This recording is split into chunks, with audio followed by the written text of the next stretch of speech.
Ako si Maria Luisa Cochonco, from Park Homes, Muntinlupa. Yung anak kong panganay, si Mark, ano siya, nurse. Yung pangalawa, si Pauline, dentist naman siya. Siya yung nag-introduce sa akin dito sa Long Beach.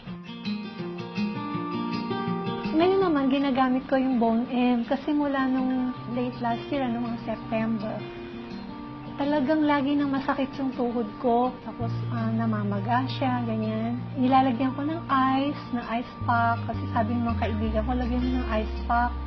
Nag-try din ako na maglagay nung knee pad na may magnet, pero hindi siya nag-i-improve.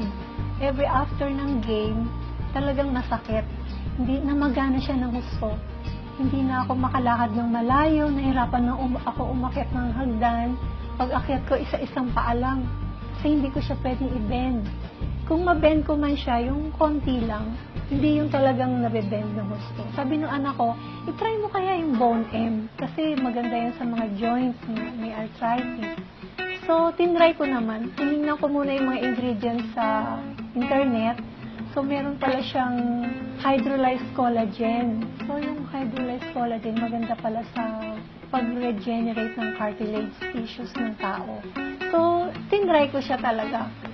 Nung matry ko, napansin ko, unti-unti, talagang nawawala yung sakit. Sakit ng tuhod ko, tapos yung pamamaga, unti-unting nawawala. Bago ko pa maubos yung isang box, talagang okay na, nawala na yung sakit ng tuhod ko.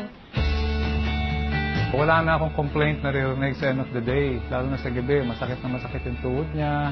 And then, pinapakitan niya sa akin na mamaga. So ngayon, nakakatulog na ako na mas mahimbing. Same time, pag naglalakad kami sa mall, hindi na siya nagko-complain na sumasakit yung tuhod. Ngayon, kahit lumakad kami ng lumakad, wala nang problema, wala nang complaint ako naririnig. Tinitake ko siya every morning, before meals, before ng breakfast, tinitake ko siya. So, nung nakainom ako, after 10 days, nakakapaglaro na ulit ako ng badminton. So, tuwang-tuwa ako sa Bone M. Talagang nire-recommend ko to sa mga friends ko. Pag sinabi, sakit yung tuhod ko. Ay, mag-take ka nitong Bone M. Kasi napakagaling, mabilis mawala yung pamamaga, yung sakit. Tapos yung long ribs, maganda kasi siyang business. Madali siyang i-promote dahil talagang para sa health, lalo ng mga babae, yung magnetic napkin. Yung kanyang marketing plan, napakaganda. Talagang kikita ka. So, kung gusto mo ng business, ito pinakamaganda, Long Reach. So, maraming salamat sa Long Reach. Maraming salamat dahil sa Long Reach, meron siyang Bone M na nakagaling sa tuhod ko na napakasakit at iba pang mga products na napakaganda sa Long Reach. So, maraming salamat sa Long Reach. Sa Long Reach, may better life and better future. Maraming salamat sa Long Reach.